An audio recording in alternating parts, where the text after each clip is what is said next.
오늘 저는 여러분과 함께 가나안의 적들이라는 제목으로 은혜를 나누고자 합니다. 이스라엘 백성이 젖과 꿀이 흐르는 가나안 땅으로 인도함을 받았으나 가나안 땅에는 7 족속이 도사리고 앉아 있었습니다. 이스라엘은 이 7 족속을 모두 다 쫓아내어야 진실로 젖과 꿀이 흐르는 하나님의 축복을 누릴 수가 있는 것입니다. 이 7 족속은 헷 족속, 기르가스 족속, 아모리 족속, 가나안 족속, 브리스 족속, 히위 족속, 여부스 족속들이 살고 있었습니다. 이스라엘 백성들은 이 족속들의 어느 정도는 쫓아내었으나 모두 다 뿌리를 뽑아서 쫓아내지 못하고 곧장 게으름을 피우기 시작한 것입니다. 이래서 하나님 말씀에 순종해서 성실하게 원수를 뿌리 뽑아놓고 난 다음 살지 않고 저들과 타협해서 살려고 하는 것입니다. 그 결과로 얼마 전에 저들이 주님 성경에 약속하신 말씀대로 옆구리에 가시가 되고 눈에 가시가 되었죠. 이스라엘 백성들을 부패케 하여 하나님을 섬기는 길에서 돌아서 바알 아세라를 섬기게 하고 우상 사신을 섬기다가 결국 하나님께 매를 맞고 포로가 되어서 이방으로 잡혀가는 비극을 경험할 수밖에 없은 것입니다. 젖과 꿀이 흐르는 땅을 하나님께서 예비해 놓으셨어도 그곳에 들어가서 그 땅을 점령하는 것은 이스라엘 백성들이 해야 될 것입니다. 그들이 용기와 믿음을 가지고 실천할 때 하나님께서 그들을 도와주셨을 것입니다. 오늘날 여러분, 우리 예수 믿고 구원받는 것도 가나안 땅에 들어가는 이스라엘 백성과 방불합니다. 여러분과 내가 예수님의 십자가 보혈 공로를 통해서 우리 힘에 의지하지 않고 주님의 은총으로 말미암아 구원의 가나안 땅에 들어와 살게 된 것입니다. 그러나 구원의 가나안 땅에 들어온 우리들에게 대적하는 원수들이 대단히 많습니다. 여러분이 대적하는 원수들을 우리가 모두 다 우리의 믿음으로 쫓아내야 되는 것입니다. 그래야 여러분과 제가 하나님께서 그리스도 안에서 베풀어 주신 축복을 온전히 누릴 수가 있습니다. 오늘 수많은 사람들이 예수만 믿고 난 다음 그들의 생애 속에 들어있는 이 여러 원수들을 쫓아내지 않고 게으름을 피우다가 원수들의 올무에 걸려서 신앙을 잃어버리고 오히려 도적질 당하고 죽임을 당하고 멸망을 당하는 비극을 체험하는 사람들이 많습니다. 그러면 여러분, 오늘 이 시간에 우리들의 가나안의 원수는 무엇일까요? 우리들의 가나안에는 어떠한 원수들이 있을까요? 첫째로 우리들의 가나안에 있는 원수 중 제일 첫째가 탐욕인 것입니다. 사람이 이 세상에 살면서 그들의 생활 속에 정상적인 욕망을 가진 것은 좋은 것입니다. 왜냐하면 사람이 마음속에 정상적인 욕망이 없으면 그들은 내일에 대한 기대를 잃어버리고 노력을 하지 않습니다. 그러나 이 정상적인 욕망이 도를 넘으면 탐욕이 됩니다. 우리 사람 몸에도 정상적인 세포 활동이 있어야 우리가 살 수 있지만 이 세포가 정상적인 활동을 넘어서 미쳐버리면 암이 되어서 그 육체를 파괴해버리고 마는 것입니다. 사람들의 삶 속에 정상적인 욕망은 필요하지만 이 정상적인 욕망이 도를 넘어서 탐욕이 되어버리고 이 탐욕이 사람을 컨트롤하고 자기 자신을 지배해버리면 이 사람은 욕망에 미쳐버린 사람이 되고 마는 것입니다. 이러한 사람은 자기를 망치고 이웃을 망치고 혹은 나라를 망치기도 하는 것입니다. 탐욕은 자기 분수를 뛰어넘어 욕심을 부림을 말하는 것인데 이 탐욕은 하나님과 우리 사이를 결정적으로 갈라놓고야 마는 것입니다. 이러므로 성경은 탐심은 바로 우상 숭배를 하신 이스라엘 백성이 가나안 땅에 들어가서 우상을 섬기다가 하나님께 버림받은 것처럼 오늘날도 여러분의 마음속에 탐심을 가지게 되면 여러분 자신을 망치고 이웃을 망치고 하나님과 여러분 사이에 관계도 끊어져 버리고 마는 것입니다. 우리의 가나안 땅에 혹시나 탐욕이 들어와서 우리가 파멸당하는 일이 없을까 생각하고 우리의 생애 속에 탐욕을 내어 쫓는 우리가 되어야 되는 것입니다. 수많은 실업가들이 사업에 들어갔다가 사업이 좀 잘 되다가 망해버리고 마는 것은 잘 될 때 탐욕이 그 마음속에 들어옴으로 말미암아 그만 정신적으로 미쳐버리고 마는 것입니다.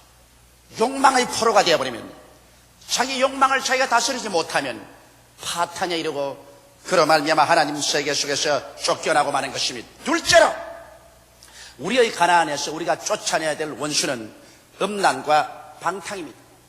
여러분, 오늘날 이 세상에 음란과 방탕이 한 개인이나 가정이나 사회에 들어와서 풍기를 물랑케 하면 망조가 되는 것입니다.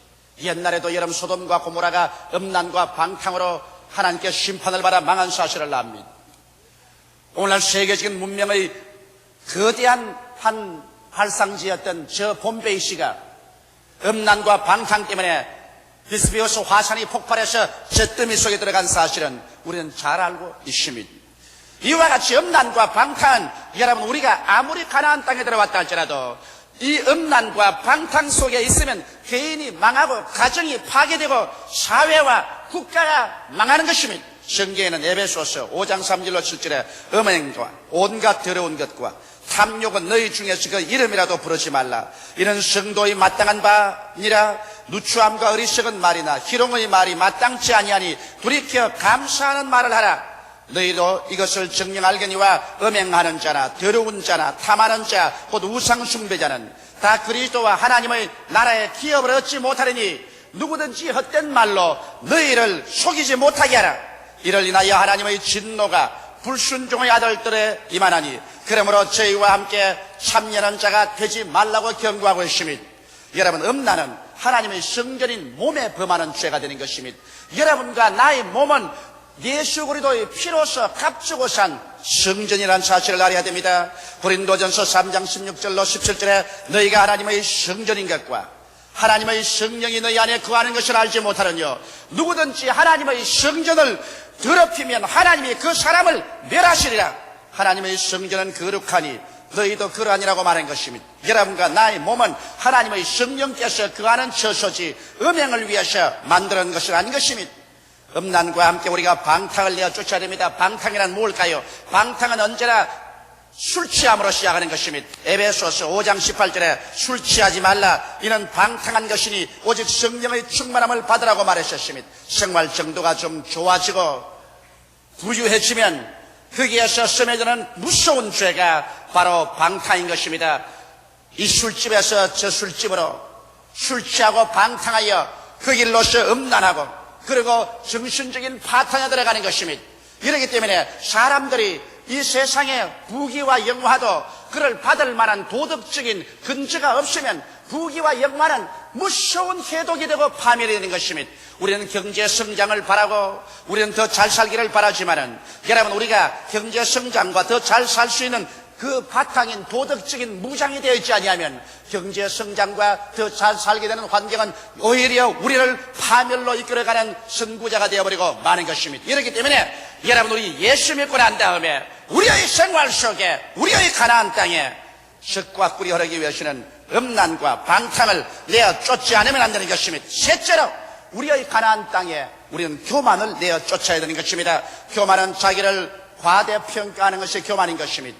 자기가 100원짜리밖에 안 되는데 자기를 200원짜리로 생각한다면 이건 벌써 교만이 되는 것입니다. 루시퍼가 사탄이 된 것은 그가 아무리 아름다운 그룹 천사라도 하나님이 지음을 받은 그와 같은 천사에 불과합니다. 그런 하나님의 종이지 하나님과 동등됨을 취하려고 해서는 안 되는 것입니다. 그러나 루시퍼가 자기의 분수를 뛰어넘어 그가 지극히 높은 하늘에 올라 북극 보좌에 하나님과 함께 동등하게 자리를 만들겠다고 하다가 하나님께 쫓겨나서 사탄이 되고 말인 것입니다. 아담과 하와도 그들이 하나님의 관리자로서 에덴 동산에 살았으면 죄와 질병, 저주와 절망, 죽음 없이 행복하게 살아왔을 것인데 관리자의 위치를 떠나서 자기가 에덴과 지구의 주인이 되려고 하고 그들이 눈이 밝아 하나님처럼 되려고 자기의 분수를 뛰어넘었다가 그만 타락해버리고 말한 것입니다. 성경은 뭐라고 한답니까? 교만은 패망의 선봉이요 거만한 마음은 넘어짐의 앞잡이라고 말하고 있는 것입니다. 성경 베드로전서 5장 5절에 하나님이 교만한 자를 대적하시되 겸손한 자들에게 은혜를 주시느니라고 말한 것입니다. 사람이 그 마음속에 자기 분수 이상 자기를 가치 있게 생각하고 그리고 그들음을 피우면 그로 말미암아 그는 패망하고 마는 것입니다. 오늘날 여러분 개인적인 생활에나 한 가정에나 사업적으로나 우리가 좀 잘나고 좀 잘 살았다고 좀 높아졌다고 해서 그래서 그 드럼을 피워서 분수 이상으로 자기를 과대평가하면 벌써 하나님께 버림을 당하는 전조가 되어버리고 마는 것입니다. 이렇기 때문에 우리 하나님 앞에서 우리가 항상 자신을 낮추고 자기가 잠시 있다 사라지는 안개와 같은 존재라는 것을 늘 깨달아서 하나님의 그 능하신 팔에 늘 의지할 때 우리는 교만을 피하고 살아갈 수가 있는 것입니다. 넷째로 여러분과 나의 생애 속에 가나안 땅에 미움과 분노, 시기와 질투를 내어 쫓아야 되는 것입니다. 우리의 가슴 속에 미움과 분노와 시기와 질투가 끓기 시작하면 이는 내 자신을 파멸시키고 그리고 다른 사람을 파멸시켜버리고 마는 것입니다. 왜냐하면 미워하는 것은 정신적인 살인입니다. 여러분, 내가 상대를 미워할 때 우리는 정신적으로 그 상대가 화를 만나서 죽기를 원하는 심정을 가지고 있습니다. 이렇기 때문에 마음으로서 이웃을 미워하면 이미 살인했다고 성경을 말하는 것은 미움이 정신적인 살인이기 때문인 것입니다. 시편 37편 8절로 9절에 분을 거치고 노를 버리라. 불평하여 말라. 행하게 치우칠 뿐이라. 대저 행하는 자는 끊어질 것이나 여호와를 기대하는 자는 땅을 차지하리라고 말하는 것입니다. 이 세상의 수단과 방법이 좋은 사람이 땅을 차지하는 것이 아니라 여호와를 기대하는 사람이, 온유하게 하나님을 바라는 사람이 땅을 차지하라고 말하고 있는 것입니다. 그러므로 우리의 생애 속에 미움을 내어 쫓아버리고 분노를 거쳐버리고 시기의 손가락질과 질투의 니를 갈지 말아야 되는 것입니다. 이러한 것들이 여러분과 나에게 아무런 이익을 갖다 주지 못합니다. 상대방에게 고통을 갖다 주기 전에 먼저 여러분과 내 자신을 파멸시켜버리고 마는 것입니다. 오늘날 이 복잡하고 다른 세계 속에서 수많은 사람들이 정신적인 불안과 고통 속에 사는 이유는 그들의 생활 속에 미움과 분노와 시기와 질투를 가지고 있기 때문인 것입니다. 이러한 것이 정신적인 질병이 되어서 다른 사람을 해치기 전에 자기를 파멸하며 남의 얼굴에 흙칠을 하기 전에 자기 손에 먼저 진흙칠을 해야 되는 것입니다. 남을 미워하기 전에 자기 속에 벌써 심리적인 파괴가 다가와야 되는 것입니다.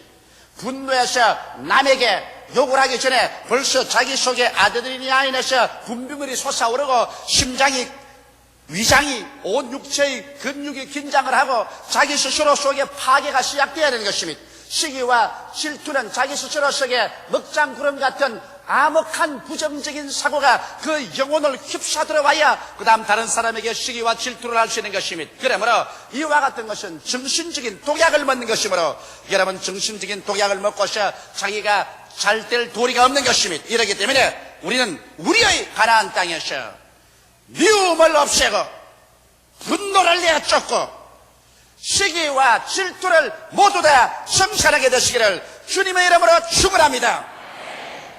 이렇기 때문에 성경에는 주님께서 하나님 앞에 기도하고 난 다음에 항상 살필 것은 내가 누구와 원한진 것이 있는가 살펴보라는 것입니다. 만일 누구에게 아무 혐의가 있거든 곧장 용서하라 그러십니다. 그래야 하늘에 계신 우리 아버지도 우리를 용서하시고 우리의 기도가 하나님께 상달될 것이라고 성경은 말씀하고 있는 것입니다. 이렇기 때문에 기도 응답과 우리 마음속에 미움과 분노와 시기와 질투를 청산하는 것은 철도의 레일같이 나란히 가는 것입니다. 아무리 철회하고 금식하더라도 여러분의 마음속에 이와 같은 미움, 분노, 시기, 질투의 독자각같이 그대로 남겨있으면 기도의 열매는 전혀 맺을 수가 없게 되는 것입니다. 다섯째로 여러분, 우리의 가나안 땅에서 우리는 거짓이란 마귀를 내어 쫓아야 되는 것입니다. 사람의 마음속에 거짓이 들어와서 이 사람이 가정을 속이고 이웃을 속이고 친구와 나라를 속이면 한두 번은 그 속임수에 사람들이 넘어가고 그리고 그것으로서 자기가 이익을 얻었는지 모르겠지만은 얼마 있지 아니하여 credibility, 즉 신뢰를 상실하고 마는 것입니다. 여러분께서 가짜 상품인 줄 알고도 그 가짜 상품을 사서 좋아할 사람이 있겠어요? 정상적인 대가를 지불하고 가짜 상품을 사서 즐거워할 사람이 이 세상에 누가 있겠습니까? 이와 같이 한번 크레디빌리티를 상실한 사람, 신뢰도를 상실했어요. 저 사람은 사기성이 있다. 저 사람은 거짓말 잘한다. 저 사람 말은 화리 내서 들어야 된다. 일단 이 신뢰도를 잃어버리면 그 사람은 이 세상에서 벌써 무덤에 들어간 사람인 것입니다. 저도 수많은 사람을 만납니다. 나는 그 수많은 사람들을 만날 때 그 사람들에게 이미 마음속에 신뢰도에 대한 측정표를 기록하고 있습니다. 이 사람은 믿을 수 있는 사람이다. 이 사람은 100%다. 이 사람은 50%밖에 안 된다. 이 사람은 10% 정도도 안 된다. 이 사람은 사기꾼이다. 이러한 도표를 벌써 마음속에 기록하고 있으면 이것은 서로의 교제 생활을 통해서 이것이 벌써 경험적으로 나타나는 것입니다. 신뢰도를 잃은 사람은 이 세상에서 자살을 한다는 것을 알아야 됩니다. 현재 생활에서 내게 좀 손해가 갈지라도 우리는 어찌하든지 절대로 신뢰도를 상실하지 말아야 되는 것입니다. 인간으로서의 신뢰도를 잃지 말아야 되고, 그가 사업을 하면은 사업상에서 신뢰도를 잊지 말아야 장래성이 있는 것입니다. 거짓말하는 것은 여러분 마귀가 하는 것입니다. 성경은 마귀는 거짓의 야비라고 했는데 주님 말씀하기를 마귀가 오는 것은 도적질하고 죽이고 멸망시키는 것뿐이지 좋은 일은 안 해준다고 말하셨습니다. 거짓은 계속 그 속에 살면 지옥 가는 죄 중에 하나인 것입니다. 요한계시록 22장 15절에 개들과 술객들과 행음자들과 살인자들과 우상숭배자들과 및 거짓말을 좋아하며 시에내는 자마다 성 밖에 있으라고 말씀한 것입니다. 그러므로 우리 인생을 살면서 전혀 거짓말 안 하는 사람은 없습니다. 인간 생활에 이리 썩히고 저리 썩히면서 거짓말을 하게 됩니다. 그러나 거짓말을 곧장 회개하고 그 거짓말 속에 살지 말아야 되는 것입니다. 거짓말이 일시적으로 효과가 있는 것 같지만은 긴 먼 장래를 보아서 무서운 파괴를 가져오고 마는 것입니다. 이러므로 우리의 가나안 땅에서 우리는 거짓을 완전히 축출해내야 되는 것입니다. 여섯째로 여러분과 나 우리의 가나안 땅에 질병을 내어 쫓아야 되는 것입니다. 오늘 사람들이 병들어 있으면서 그것이 숙명으로 생각합니다. 여러분, 사람들조차도 과학을 총동원해서 인간의 병을 고치려고 하는 것입니다. 만일 병드는 것이 하나님의 뜻이라면 우리는 절대로 병원에 가서 치료를 받거나 약을 먹어서는 안 됩니다. 병드는 것이 하나님의 뜻인데 병원에 가서 치료를 받는다면 하나님의 뜻에 반대하는 행동을 하는 것이 되고 마는 것입니다. 하나님께서는 여러분과 내가 병들기를 원하지 않고 있는 것입니다. 예수님은 질병을 원수로 생각했었습니다. 사도행전 10장 38절에 보면 하나님이 나사렛 예수에게 성령과 능력을 기름 붓듯 하셨으며 저가 두루 다니시며 착한 일을 행하시고 마귀에게 눌린 모든 자를 고쳤다고 말씀한 것입니다. 예수님의 일생 지상생활의 3분의 1은 병자를 고치고 귀신을 내어 쫓는 일에 주님께서 세월을 보내신 것입니다. 이렇기 때문에 하나님의 성령께서는 야곱을 통해서 인류 질병에 대한 하나님의 태도를 분명하게 설명하고 있는 것입니다. 야고보서 5장 13절로 16절에 보면 너희 중에 고난당하는 자가 있느냐 저는 기도할 것이요 즐거워하는 자가 있느냐 저는 찬송할지니라. 여기에 고난당하는 자는 고난을 면해달라고 하지 말고 기도하라고 말했고 즐거워하는 자는 찬송하라고 말했지만 질병에 대한 태도를 보십시다. 너희 중에 병든 자가 있느냐 기도하고 기다리라고 말하지 않으셨습니다. 찬송하고 기다리라고 말하지 않으셨습니다. 너희 중에 병든 자가 있느냐 저는 교회의 장로들을 청할 것이요 그들은 주의 이름으로 기름을 바르며 위하여 기도할지니라. 믿음의 기도는 병든 자를 구원하리니 주께서 저를 일으키시리라. 혹시 죄를 범하였을지라도 사심을 얻으리라. 이러므로 너희 죄를 서로 고하며 병 낫기를 위하여 서로 기도하라. 의인의 간구는 역사하는 힘이 많으니라고 말하고 있습니다. 이러므로 하나님께서는 단호하게 성도 중에서 질병을 제하기를 원하시는 것입니다. 우리가 주께 순종하고 믿음으로 나올 때 우리가 병들면 교회 장로들을 청해서 기도받고 병에서 노예남 받는 것이 하나님의 뜻이라고 말씀하고 있는 것입니다. 그렇기 때문에 여러분과 나의 생애 속에 우리의 가나안 땅에 질병은 용납해서는 안 되겠습니다. 오늘날 너무나 많은 사람들이 예수 믿으면서 병들어 있습니다. 정신적으로 병들어 있고 육체적으로 병들어 있습니다. 아마 오늘날 이 시대에 예수님께서 교회에 와보시면 깜짝 놀라실 것입니다. 왜? 주님께서는 여러분과 나에게 이 병든 생활을 하기를 원치 않냐는 것입니다. 하나님의 아들이 온 것이 우리에게 생명을 주되 넘치게 주기 위해서 오신 것입니다. 그렇기 때문에 오늘 교회가 하나님 말씀대로 서지 아니하고 오늘 성도들이 주님께 헌신하고 순종하고 믿지 아니함으로 말미암아 이 수많은 병들이 우리의 정신과 육체를 좀먹어가고 있는 것입니다.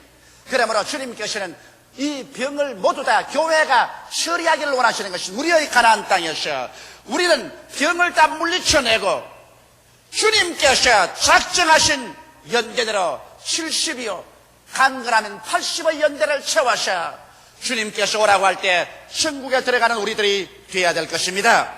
일곱째로 여러분 우리의 가나안 땅에서 쫓아내야 될 것은 가난과 저주인 것입니다. 오늘날 가난과 저주가 하나님의 뜻이라고 생각하는 사람은 성경을 모르는 사람인 것입니다. 하나님께서 에덴 동산을 지으셨을 때도 에덴 동산 내에는 가난과 저주란 찾아볼 수가 없었습니다. 하나님이 완성하는 새하늘과 새 땅에는 물론 말할 필요 없이 가난과 저주를 볼 수 없습니다. 가난과 저주란 아담과 하와가 타락해서 가져온 열매인 것입니다. 어느 곳에 가서 가난을 보더라도 그것은 인간이 타락했다는 열매를 보여주는 것입니다. 어느 곳에 가서 저주를 보아도 이것은 인간이 타락했다는 것을 열매로서 보여주는 것입니다. 하나님께서는 여러분과 내가 타락의 열매를 줄줄 달고 살고 있기를 원치 않냐합니다. 그건 왜냐? 예수께서 여러분과 나의 타락을 대신 십자가에 걸머지고 주님께서 이를 청산해 주셨기 때문인 것입니다. 이러므로 예수 그리스도의 은혜를 너희가 알거니와 제가 부유한 자로서 너희를 위하여 가난하게 되시면 그의 가난하심으로 인하여 너희로 부유케 하려 하심이라고 말씀하고 있는 것입니다. 모든 일에 항상 모든 것이 넉넉하여 모든 착한 일을 넘치게 하기를 원한다고 성경은 말하고 있습니다. 그리스도께서 우리를 위하여 저주를 받은 바 되서 율법의 저주에서 우리를 속량하셨으니 이는 나무에 달린 자마다 저주 아래 있는 자라 하였습니다. 이는 그리스도 예수 안에서 아브라함의 복이 이방인에게 미치게 하고 믿음으로 약속하신 성령을 받게 하려 하심이라고 성경은 말씀하고 있는 것입니다. 이러므로 사랑하는 성도 여러분, 가난과 저주는 타락의 열매요 예수께서 십자가에 고난당하심으로 말미암아 죄를 사하고 우리를 건져내심으로 말미암아 사망에서 생명으로 가난과 저주에서 은총과 축복의 세계로 옮겼다는 것을 잊지 말아야 될 것인 것입니다. 이러므로 여러분과 내가 마음을 새롭게 하고 믿음을 새롭게 하고 긍정적이고 적극적이며 창조적인 그러한 마음의 자세를 가지고서 하나님 앞에 11조와 헌물을 도적질하지 않고 믿음의 씨앗을 심고 기적이 일어날 것을 기대하고 나가면 오늘날의 시대도 가난과 저주에서 흐득일 필요가 없는 것입니다. 우리의 가나안 땅에서 가난과 저주를 우리는 내몰아쳐야 되는 것입니다. 오늘 어떤 나라든지 어떤 국제기구든지 이 세상에 가난과 저주를 물리치려고 애를 쓰고 있는 것입니다. 하물며 말할 필요 없이 만왕의 왕 만주의 주 우리의 하나님 아버지께서 여러분과 나에게 가난하기를 원하지는 않습니다. 너희 자녀가 떡을 달라 하면 돌을 주며 생선을 달라 하면 뱀을 줄 자가 있겠는가? 너희가 악할지라도 좋은 것으로 자식에게 줄 줄 알거든 하물며 천부께서 구하는 자에게 좋은 것으로 주지 않겠느냐고 말씀하고 계신 것입니다. 이러므로 우리의 가나안 땅에 가난과 저주를 모두 다 물리쳐내시기를 주의 이름으로 축원합니다. 여러분, 우리가 예수를 믿으면 모두 다 구원의 가나안 땅에 들어와 삽니다. 그러나 구원의 가나안 땅에 이 7 귀신들, 7 족속들, 7 저주를 그대로 두고 살면은 하나님이 내내 구원해 주셔도 여러분과 내가 젖과 꿀이 흐르는 동산을 체험하지 못하는 것입니다. 그러나 오늘 이 시간에 이스라엘 백성들이 가나안 땅에서 7 원수를 내어 쫓아낸 것처럼 여러분의 생애 속에서 이 7 원수를 내어 쫓아버리면 여러분과 나의 뱃속에서 성령이 샘수의 강같이 넘쳐나와서 여러분의 삶 속에 영혼이 잘됨같이 범사에 잘되며 강건하게 만들어줄 것입니다. 구원을 받고 성령으로 충만함 받으며 치료를 받고 또 축복을 받으며 예수 그리스도 영광스러운 재림을 기대하면서 오중복음의 삼박자 축복을 누리면서 가나안 땅에서 젖과 꿀이 흐르는 삶을 살게 되실 것입니다. 다 같이 고개시켜 기도드리십시오. 살아계신 하나님 우리 아버지요, 오늘 이 시간 예수 그리스도로 말미암아 구원의 가나안 땅에 들어온 우리들, 이 구원의 가나안 땅에는 7 원수를 다 쫓아내게 하여 주시옵소서. 오중복음의 삼박자 축복의 넘치는 은총 속에 들어가는 성도들이 되게 하여 주옵소서. 예수님 이름 받들어 간절히 축복하고 기도드리옵나이다. 아멘.